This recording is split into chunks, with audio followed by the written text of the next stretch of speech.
Hi there, just a note to say that this episode contains some content people might find triggering, including mentions of suicide and struggles with mental health. The Newsagents. It's such a difficult area for me to talk from, because I am the definition of silver spoon. Like, I am the definition of privileged.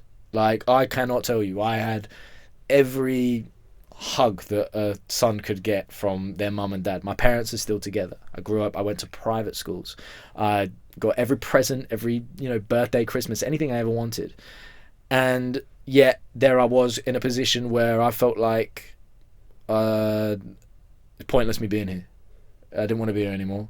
And it wasn't for me.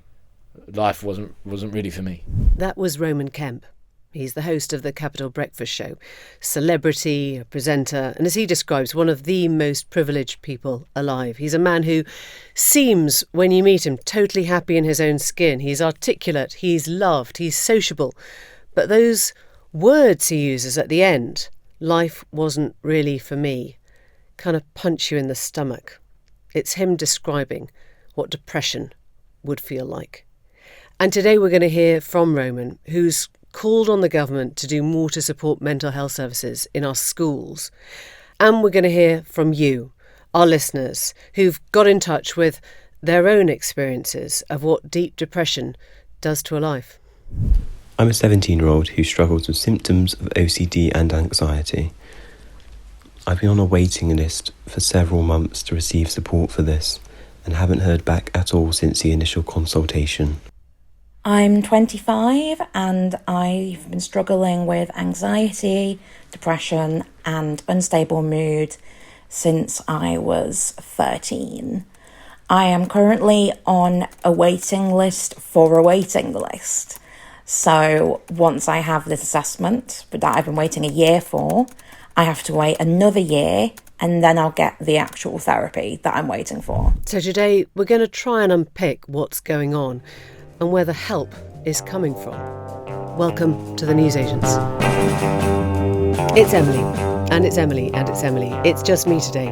And that is all well and good, because I wanted to tackle something on the show today that is a subject that has, if I'm honest, kind of found me over the past few years and months, and that is the state of our mental health service in this country, particularly with regards to the young. And when I say found me, I guess it's worth me explaining that I mean at one remove. I have friends who've lost their teenage children to suicide.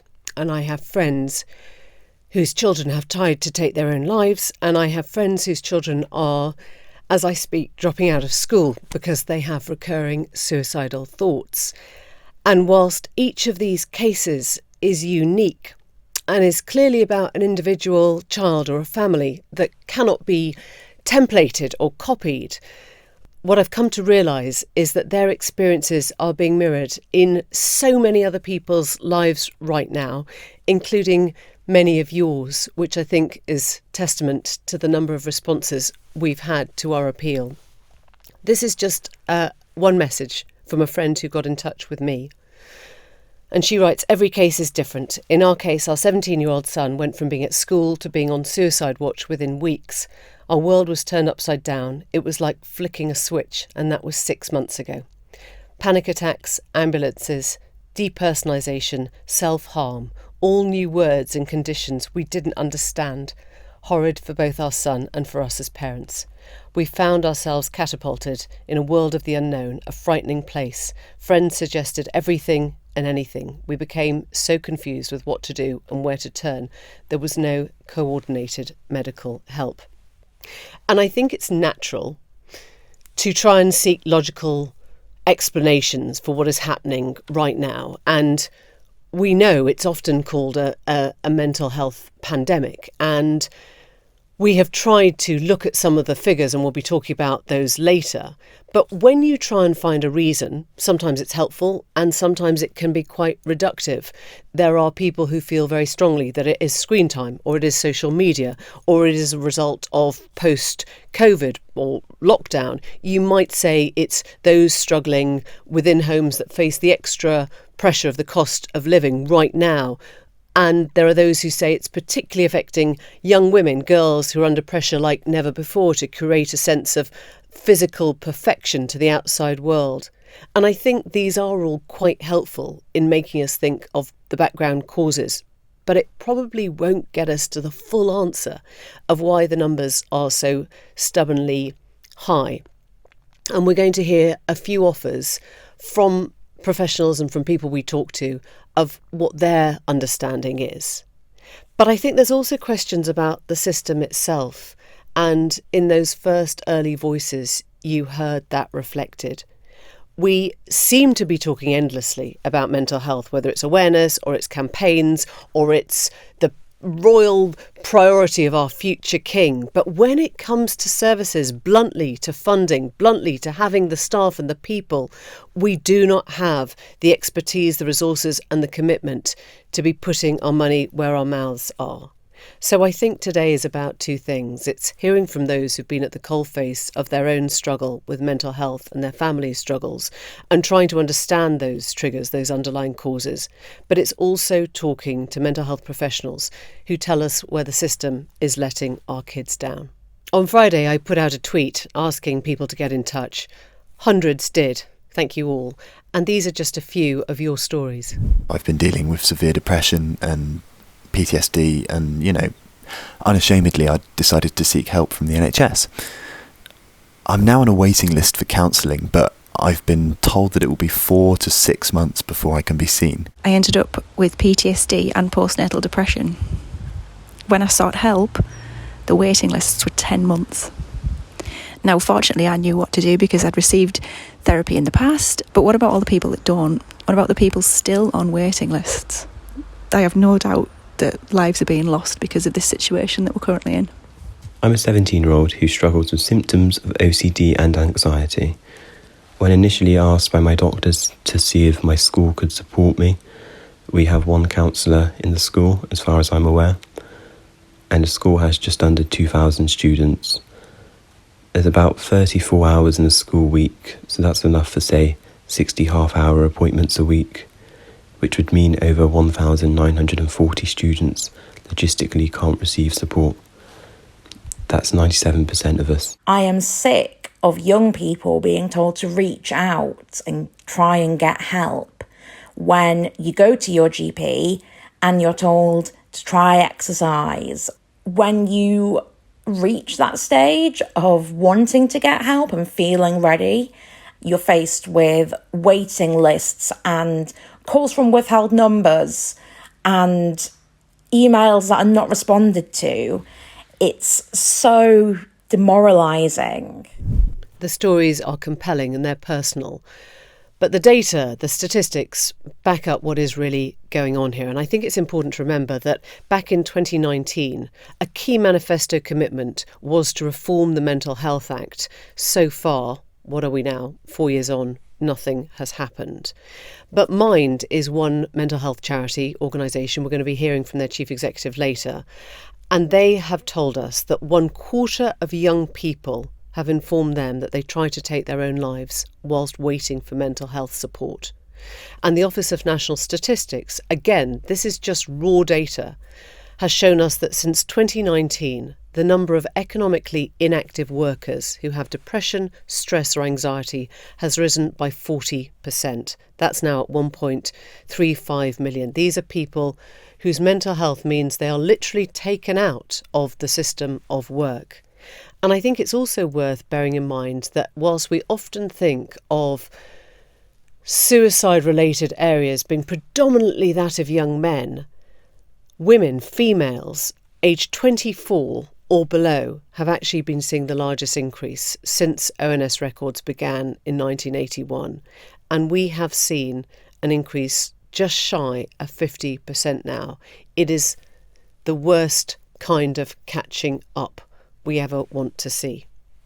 But that's just some of the numbers to give you a sense of why we think it's important to be talking about this now.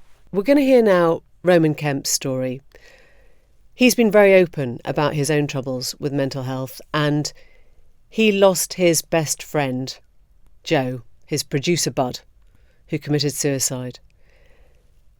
And he sent out a letter last week calling on the government to put mental health team support in all our schools.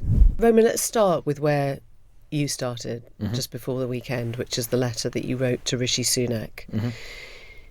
What were you asking for? Just lay out what you're asking for, and what responses have you had from government? So firstly, thanks for having me on.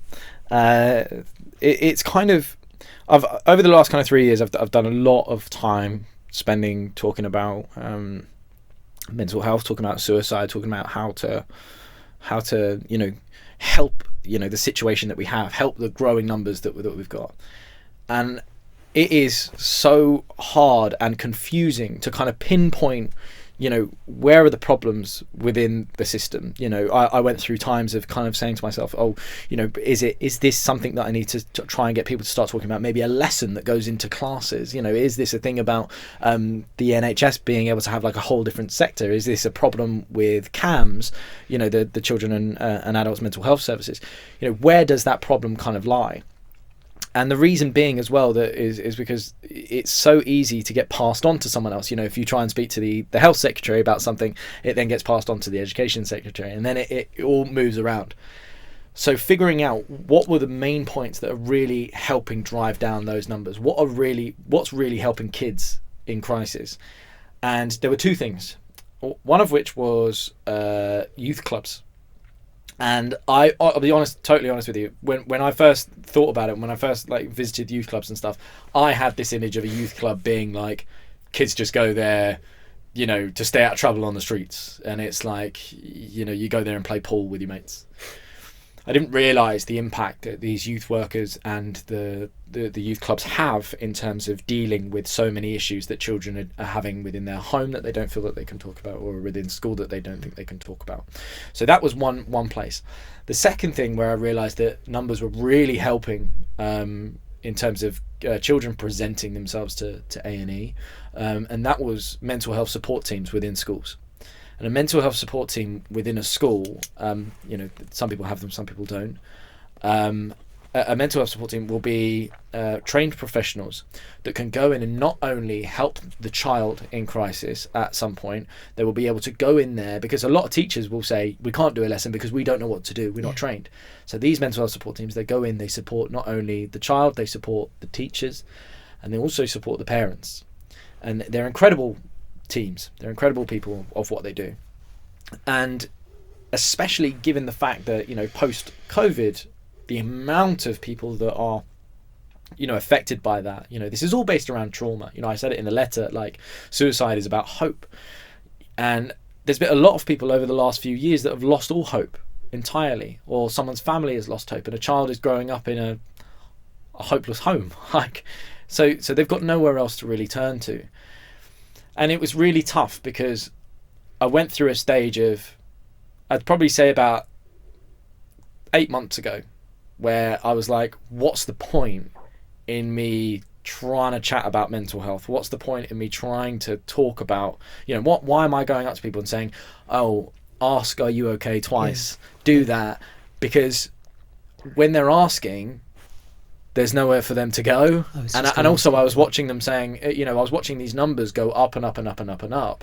And I was like, is what I'm doing wrong? Like, why are these numbers going higher? Is me talking about suicide, is that making more people see that as a suggestion, as a way out? And then... Did you really think it was? Well, do you know what it was? I did at that point, but then I was like, I'm looking at this the wrong way. And I almost had to take that picture and turn it upside down. And what I was realising, and it brought tears to my... Genuinely, made me really upset, because I was realising that, oh my God, like, this whole thing of what everyone is doing right now, us as the general public, making more campaigns about talking more, being more open about mental health. We are doing the right thing, and people are coming forward. They're having that bravery to step forward and say, do you know what, I'm not all right. And that's all I was asking of them. But the problem now is that the people in power aren't upholding their side of the bargain and giving us a way out. It's like telling you have it. By the way, go and figure out if you've got this disease, but I'm not going to have a cure for you. Have you had any response? Have you had a response from the letter? No, I haven't. Which Nothing. Is interesting. No, I've had because I know the Labour Party had a part of their manifesto where they said that they would want to put 100% of schools, 100% mental health support teams, 100% of schools having mental health support teams. But I haven't had a letter from anyone that's in any power right now, which is interesting. To be totally honest with you, when I first tried to reach out and speak to the current mental health secretary, I was rejected, and I wasn't allowed to speak to them. This was Steve Barclay? No, it was Maria Caulfield.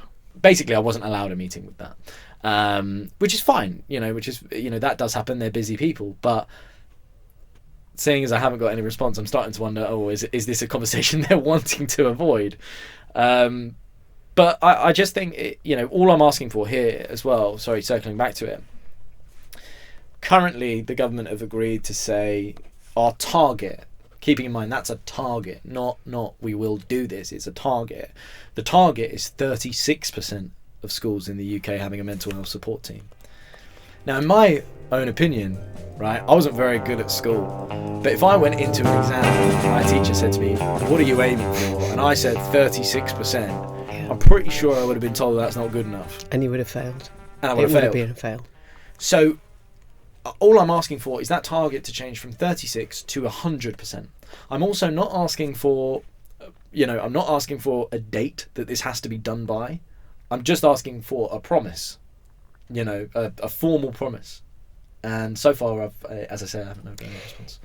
I want to come back to that at the end, but maybe we should bring people into why it became so important to you, because you've come to this subject as the best buddy of a guy who killed himself, a very young man, producer, Bud, in this Joe, building. as you call him. Yeah, exactly, yeah. And a guy who seemed outwardly delighted with life and surrounded by friends. Yeah, it was insane. But that's what suicide looks like. Suicide, there became a point where afterwards you have to then again turn the picture upside down and realise that the people that are the ones that are taking their own lives are the people that you least expect. So when do the people that you least expect becomes the ones that you most expect? Do you know what I mean? Yeah.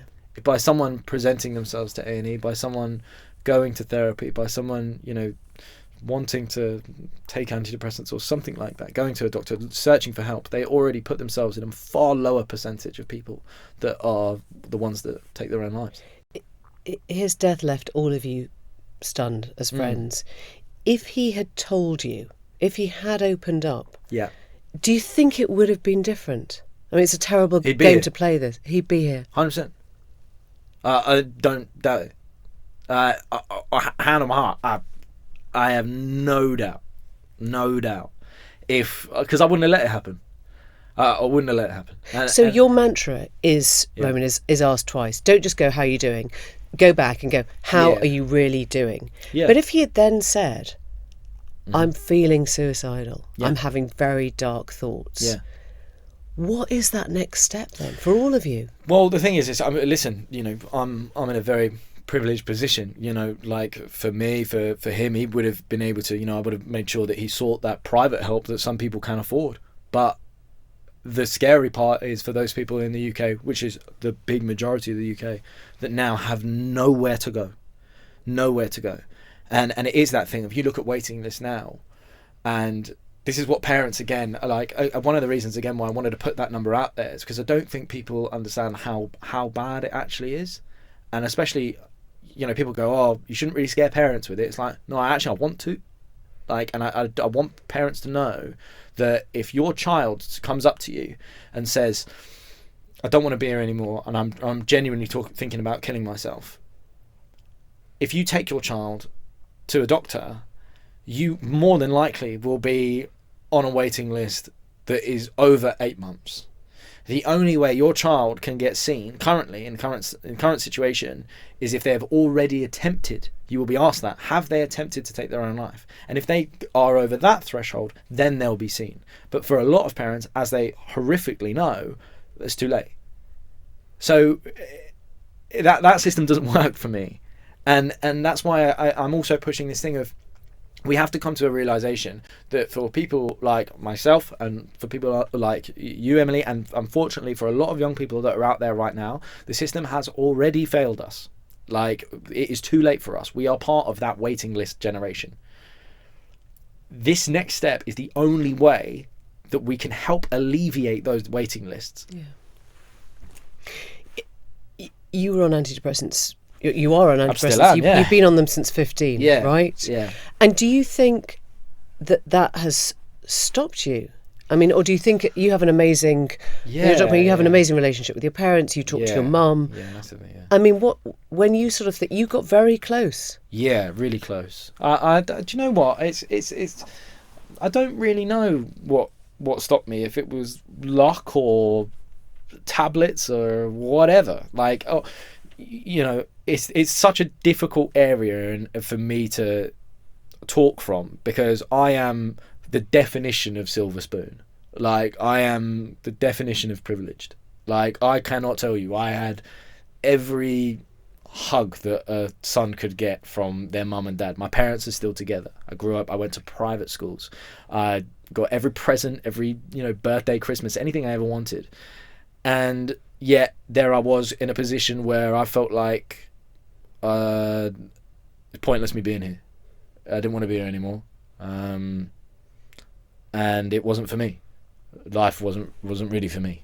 Do you think it's chemical? I mean, do you... 100%. I think there are aspects. I think there are aspects that are chemical. And, from that in that instance, you look at someone like... I'll give you an example.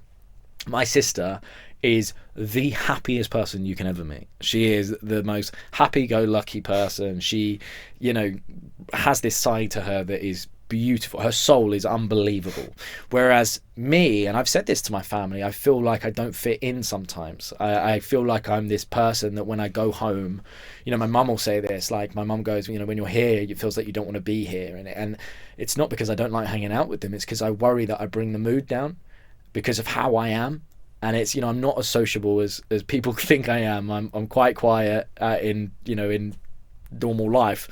But I think it's because of how I am chemically, how my hormones work, and it does have an effect. And when I don't take these tablets, I do see a, regression in my mental health. Do you think you'll be on medication for life? I don't care. Is my honest answer. If it makes me happy, I don't care. If a doctor came in now and told me, Roman, you've been taking a placebo for 15 years, great. I'll carry on. Yeah. But why do I care? It makes me feel good. And that's why, again, it's not... for some people, depression is one thing, and for others it's another. I think that idea of a depressed person or a suicidal person taking all these tablets and sitting on a long leather chair talking to some shrink isn't reality. So if you had... Let's go back to Joe. Yeah.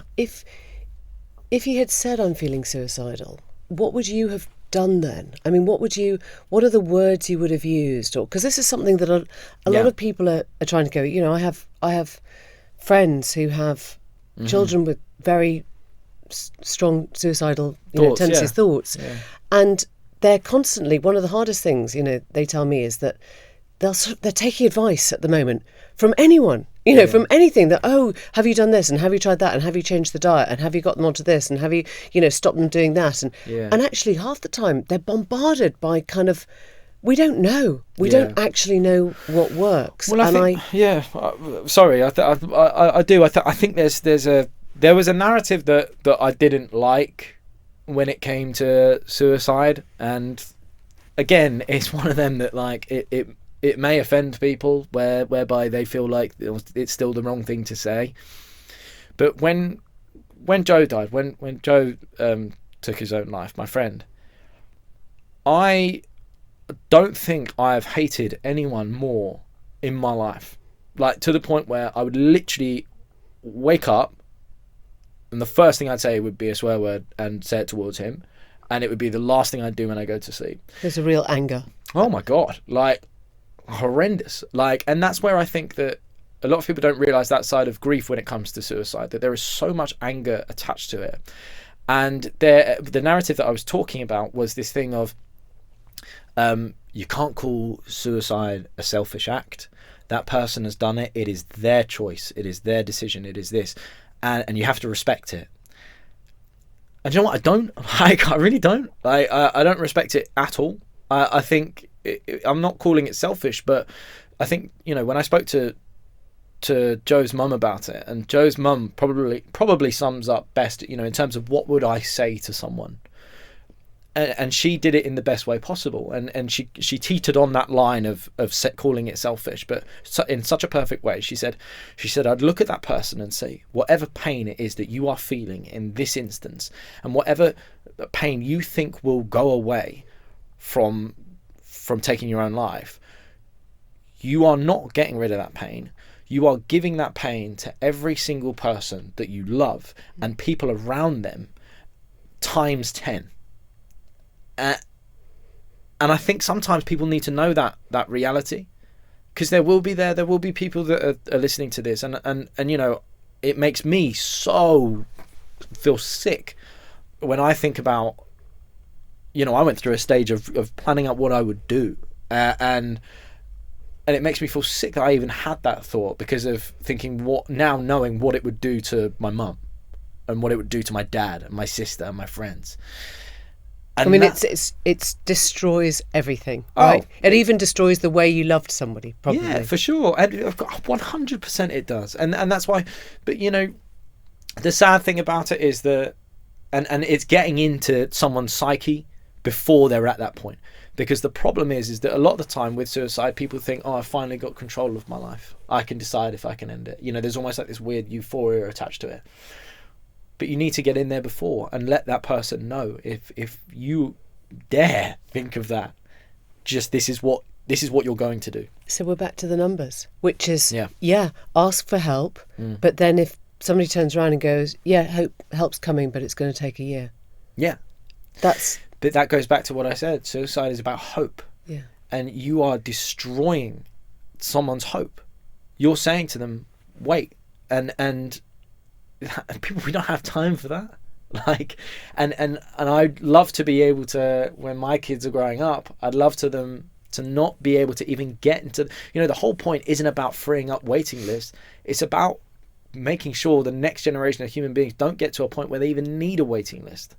Where you can implement, when I go back to so many people, when they talk about when they're in that state of, I'm going to do it, or when they're in that state of suicidal ideation, and when they're at their lowest. And this is like having the imagining, sort of planning out what you would do, the ideation. Planning out. When you're in that state, people go, what does it feel like, or what's it like? How do you explain like a panic attack, or how do you explain heavy depression?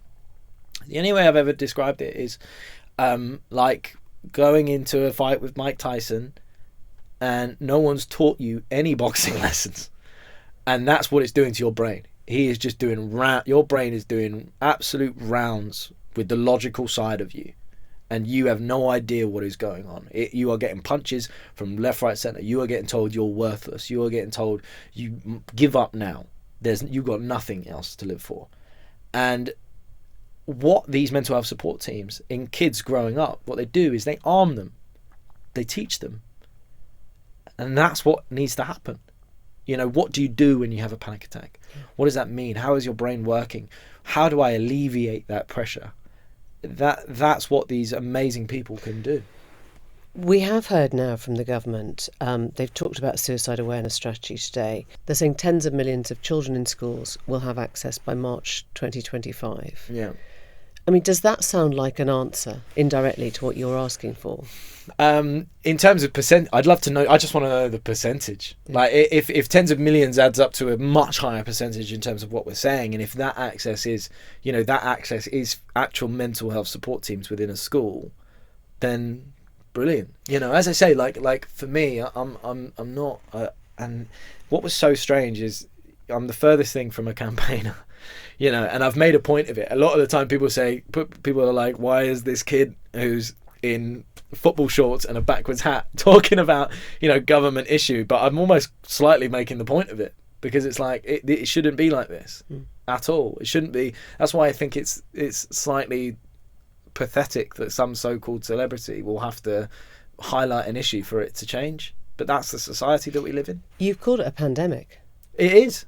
Of course it is. Like I was shocked in itself that but it's almost like this silent pandemic, and that's what my last film, what we did it about. It was a silent emergency. It was this thing that wasn't in the news. I still go back to it during COVID.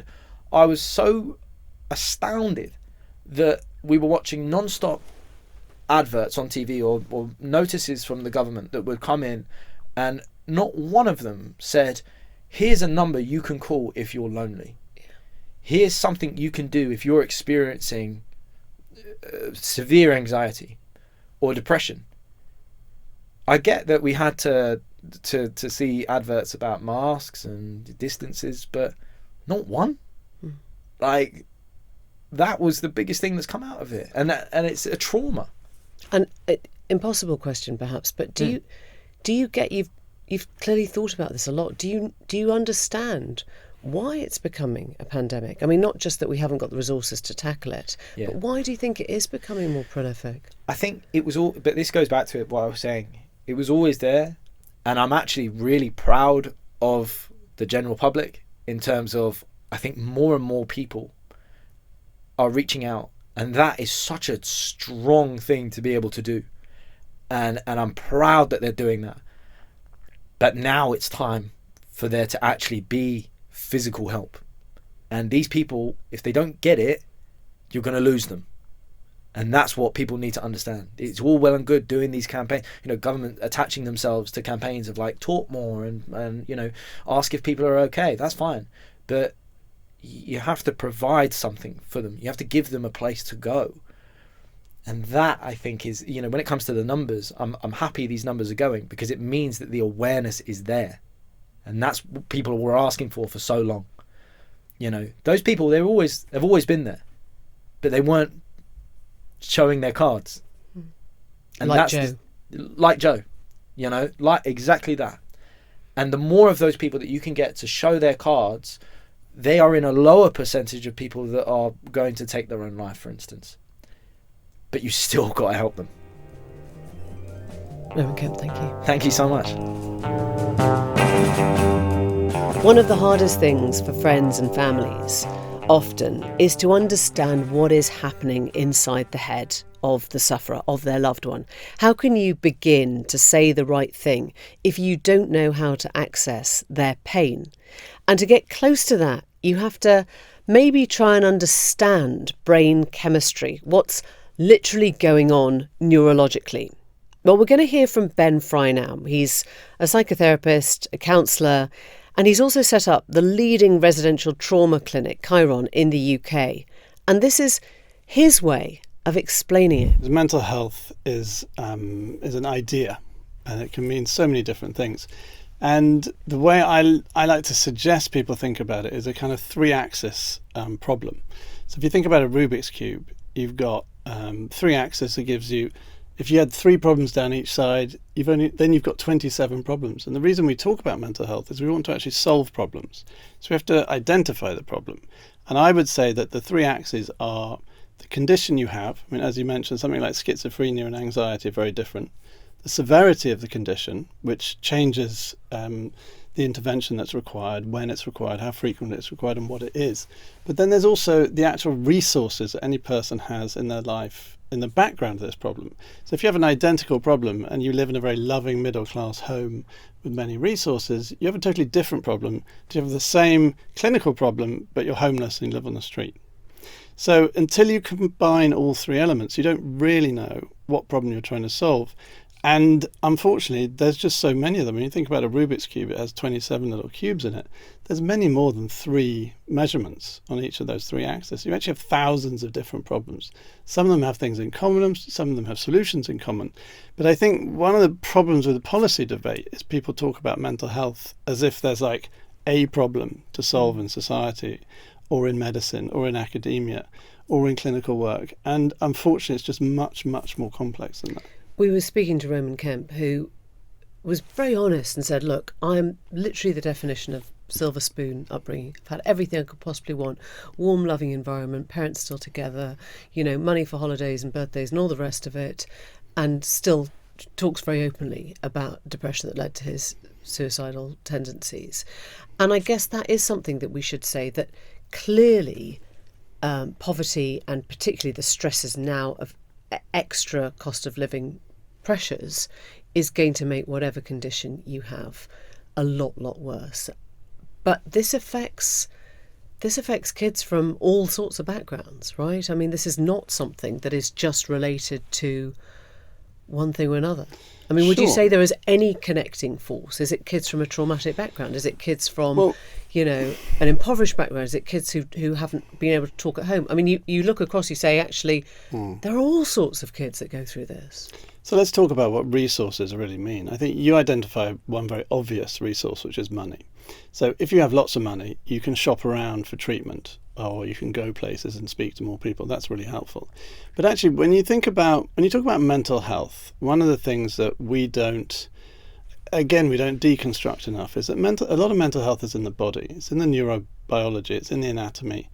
There's a famous book called The Body Keeps the Score by Bessel van der Kolk, which has sold millions of copies for this reason, that we can't autopsy the mental. We don't really have a health of the mental. What we have is a whole lot of things going on in the body. And one of the things that happens in the body that's most interesting is our response to threat and safety. So biologically, as mammals, we've developed over hundreds of millions of years to have different responses to threat and safety, because that's actually how you survive. Your skill at responding to threat, how you respond to predation results in how many of the species there are on the planet. And one of the problems humans have, I can illustrate this with a small story if you're interested. So let's say you're walking down the street and you see a man walking down the other side of the street, slightly bare-chested, slightly crazed looking around, screaming, maybe hasn't got any shoes on. What do you think of this person? You probably think he's a bit nuts, right? And you want to avoid him. Then you see coming around the corner of the street a fully grown adult lion chasing him. Suddenly he doesn't seem nuts anymore. Now, that's just a difference of context. So one of the things that we don't really appreciate about mental health is a lot of what we think of as mental health problems is actually a dislocation of context of threat and safety. And that's what we often call trauma. So when the body hasn't finished responding to an earlier threat, we don't see the threat anymore, but the body's still responding. So a classic response... It's like the engine is still whirring down when you park the car. Exactly. It's like, so fight and flight is a normal response to a threat. But when you can't see the threat in the room, you say you're anxious. But if you could see the threat in the room, you would just say you're responding to the threat, like the guy with the lion. So the problem we have in many normal, normal meaning like common mental health problems, is that actually it's a threat response. You're either over-responding to threat, which is anxious, or you go beyond that and you shut down, which is depression. So a normal response to being confronted by 4 lions, say in a corner in a room like this, would be to just go completely like a deer in the headlight. You don't move at all. So a lot of what we talk about anxiety and depression is actually about being unable to successfully regulate our response to threat, either from the past that's recurring because we haven't finished with it, or in the present that's overwhelming us or stressing us. And this brings me back to my point about resources. So you and I may look at the same set of circumstances differently. I may feel like it's threatening. You may feel like it brings you safety. Relationships are a great example of this. Some people find romantic relationships, for example, to be hugely nourishing. Some people find them to be terrifying and run away from them. But it's the same issue. It's the same input with a different output. And what's in the middle is so much of our subjective ideas about what was safe in the past, what was safe when we were children, what was threatening recently, what's threatening today. And so money is just a small part of the constellation of that. It's like a kaleidoscope of what can make you feel safe and what can make you feel threatened. And this is the problem with resources. So yes, you say to someone, look, you've got a house, you've got an income, you've got a partner, your kids are okay. What more do you want? Why are you upset? And the answer could be because they just don't feel close to anyone. They don't feel safe with anyone. They don't feel nurtured by anything. And when you look at kids, particularly adolescents and going into young adults, particularly men, I think, relationships can be very difficult to form in a way that's intimate. So there's a big difference between, like, banter in the pub is more like playtime. Okay, you're reasonably relaxed, but you're kind of involved in something that's mobilized, if I can put it like that, the mobilized response to threat. Intimacy is more of an immobilized response to threat. So you're relaxed, you're not too much in danger, but equally your body is not on the front foot. If you think about, like, the difference between, I don't know, a couple of 2 or 3 girls sitting around having a talk about a relationship and 5 or 6 lads in the pub having a chat about football, you can see that there's a kind of skew towards what makes it difficult for men to understand how to really relate. And the problem with that is that neurobiologically there's a nerve that goes from the brain to the heart, which is triggered by social connection, and it's a brake on a thing called the sympathetic nervous system, which is the accelerator of the body. So if you can't slow down your threat response, which is automatically running unless you slow it down. If you can't slow that down with good human connection, you tend to be more prone to other influences that will dysregulate you or make you overexcited, over-responding to threat, and therefore consequently over-responding to shutting down as a response to threat. So you can have exaggerated anxiety and depression just by being less socially connected, not by being alone, but by being less able to actually form deep and meaningful connections with other people. And young people these days are suffering from that more and more and more. And I don't think it's any great surprise why. I mean, we all know. It's because of social media, which has exaggerated all the non-relational aspects of relationship at the expense of actually people connecting and talking and being in a room together. So you make it sound very simple, because I started this episode saying we're looking at a lot of factors. We're looking at post-pandemic problems with COVID, we're looking at increased poverty, we're looking at maybe generational sort of divides and screen time, and you're saying actually it all goes back to social media. I mean, that feels quite obvious to you, does it? It all goes back to the anatomy of regulation, which for human mammals is hugely mediated by face-to-face contact and intimacy and emotional connection. So as you strip away layers of that, you reduce resilience and you create vulnerability to all the normal other things that happen in life, like you lose your job or someone's angry with you or you get dumped or you crash your car. Anything can happen. We're familiar with this idea of resilience, and resilience is like a muscle. You work on it. So one of the things that happened in the pandemic is we all became less resilient because we all had less face-to-face social connection. I don't know if you remember, but when we came out of that, I certainly found socializing more exhausting than before, right? Yeah. And I think most people notice that, and it's a surprise. You think, well, now I'm back and it's a lunch party and I'm having a nice time. The muscles have wasted a bit. Your social muscles are wasted, yeah, right. We were talking about running. I mean, if you don't go running for 6 months, you can't just go out the door and run a marathon. And so if we can notice that, and we're fairly experienced at doing that, imagine you're 15 and the 2 years when you were 13 to 15, you spent not doing that. These are the years when you do that more than any other time in your life. And teenagers are so social because they're learning. They're playing to learn to manage social connection, which they do in order to mediate the sympathetic nervous system, which they need for extreme threat, but they need to learn to manage to dampen in order to live in society and to live in times of safety. I mean, learning to live in times of safety has become much harder for children and adolescents and young people than learning to deal with threat.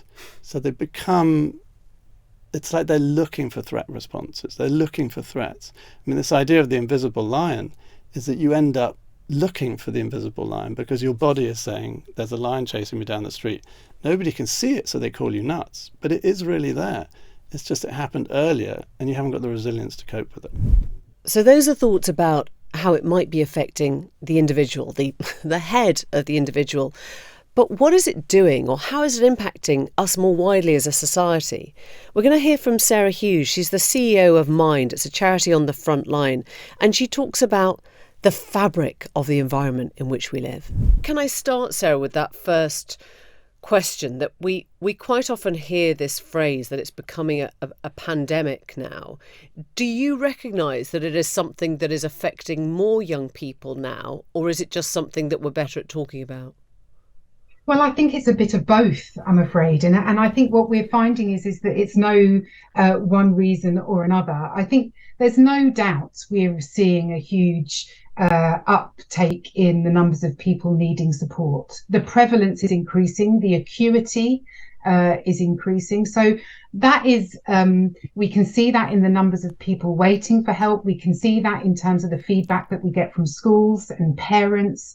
So it's not something that has just come up through a kind of academic lens. This is something that's absolutely been experienced in all services, whether they're helplines, whether they're frontline services. The feedback that we get from schools is that the mental health of the majority of children in school environments is vulnerable in one way or another.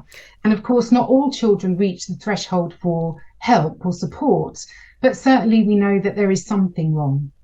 The pushback you often hear is that we shouldn't try and sort of curate a world in which kids are told that, they can't ever be anxious, that we talk about anxiety in teenagers. And frankly, being a teenager is an anxious time of life. You're going to be facing a lot of changes. You're going to be going through, enormous unrest in your own life. You're going to face exams and all the rest of it. So we're not talking about just the sort of the everyday pressures, right, are we, of anxiety, of being a teenager. We're talking about something more profound here and fundamentally more devastating to your everyday life. We absolutely are. And I think, what I want to say, we often get this kind of concern that we've got children that aren't resilient, or, that terrible term snowflakes, all of these things that kind of get thrown at children. What I would argue is that our children are incredibly resilient. I mean, not many generations have experienced a global pandemic. Not many generations have experienced this kind of explosion in social media. And not many generations, I think, have experienced the kind of shift in the way children, young people are considered, the way they are supported, in terms of the services that they access in their local communities. So I think we can't consider our children in the same way as we might have considered children in, past generations. There is, what we know is that the number of children that reach the threshold for mental health support has increased to 1 in 4, 1 in 6, where it was 1 in 8 pre-pandemic. Now, those children reach the threshold for help. And at the moment, we know that those thresholds are quite high. So what we're seeing is a real thing. This is not just children not being resilient enough or not coping. This is a combination of issues and circumstances that they're facing that far exceed what they can tolerate. And look, I have a teenager too, and I wonder sometimes how she manages all of the things that she's got to manage in her own life. And she lives in, quite a privileged circumstance. But, there are children living in poverty that are 4 times more likely to experience mental health challenges. And we've got 4.3 million children living in poverty, from a 2019 stat. So bearing in mind we're now in the middle of a cost of living crisis, that number is increasing for sure. So 2 things to break down there. Why do you think we're seeing that rise? I mean, when you point to an actual definite data rise in the number of children that now need to seek help, and you've just said to us they're probably more resilient than ever before in some ways. They've been through extraordinary turmoil in the last few years. Why do you think that number's so high? Well, I think that the reality is that we don't have the social infrastructure to support children, young people in the way that we should. So when we think about what children have available in their communities that will help their mental health to thrive, those things have been reduced catastrophically, really, over the last 20 years. We're talking about huge changes in the opportunities around, hobbies, creative outlets, sports activities, all of those things that really drive good mental health have been reduced. That isn't without consequence, coupled with a global pandemic, coupled with an explosion in online lives. All of these things come together and have created a perfect storm. And I hate that term, but that's the reality of it. And so children are kind of having to really work quite hard at thinking about how they engage in their families, schools, communities, and their online lives. And they're not always resourced to think about all of those competing asks. Yeah. It's a huge demand. And when these children have got to a place where they do ask for help, the numbers are still absolutely horrendous. 1/4 of those young people have told your organisation, Mind, they tried to take their own lives whilst awaiting mental health support. We've heard stories of people having to wait 8 to 12 months after they've been diagnosed as, having suicidal thoughts, still not getting psychiatrists. Absolutely. I mean, look, that is a devastating reality and has been for a long time. So what I would say is the Centre for Mental Health did a study some time ago that showed that it actually takes sometimes up to 10 years for children and young people to get the help that they need. Now, bearing in mind, around 1/4 of people with mental health problems experience those before the age of 14, 3/4 before the age of 24. What we know is that early intervention isn't there. If we were able to pick children up really at the first sight of trouble, we would be able to defeat those odds quite dramatically. But it's the prevention aspect that we struggle to deliver on. We don't really know, truthfully, how many children do need child and adolescent mental health services because we haven't got enough at that kind of front end. We know that mental health support teams in schools hasn't been rolled out everywhere. So those resources are incredibly limited. And when we think about what keeps children well, early years support, parenting support for families, it's those things that we can't access at the rate that we need to, that would have the biggest impact long term. And that's really the struggle. We're not giving children the opportunity at the earliest moment to recover. Can I just ask you, finally, your response to the government suicide prevention strategy, which is being rolled out today, to reduce for England specifically, to reduce England's suicide rate within 2.5 years? They're saying that tens of millions of children should have access to mental health services in schools by March of 2025. Your response to that? I mean, look, we support any strategy that the government come out with that has that ambition, but one suicide is too many, and frankly we need a suicide prevention plan that is funded. And when we think about funding, again, it comes back to those things that prevents mental health crisis and prevents people from feeling suicidal. So that again is what is in the fabric of their environment. What are we doing to make sure that we're creating the conditions for good mental health, enabling these children, young people to thrive? And so again, what we don't want to do is invest in crisis support without considering all of the things we could also do beforehand. Yeah. And we know that suicide is not inevitable. We can prevent suicide when the resources are there for people to access. We absolutely know that people who are experiencing, those terrible feelings of suicide can get help, and we should be providing it at the earliest opportunity. Sarah Hughes, thank you so much. Well, this is, as I said at the beginning, a subject that feels very personal for me, and clearly for many of you too. A massive thank you to all of you who got in touch. Even if we didn't play the voicemail, they have informed a lot of the questions we've been asking and the way that we've tried to approach the whole subject. So thank you. Tomorrow we're going to be talking about spying. Complete break. We're going to be looking at what on earth is going on in the heart of Parliament with somebody who was very, very close to MI6. But we leave you with those who do want to get in touch with somebody who might be able to help with them or their loved ones. The Samaritans have helplines open to all callers, including young people, 24 hours of the day, 7 days a week. They respond to emails and have an online chat system that uses volunteers and not robots.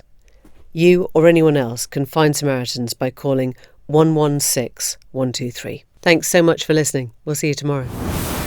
The Newsagents. This is a Global Player original podcast.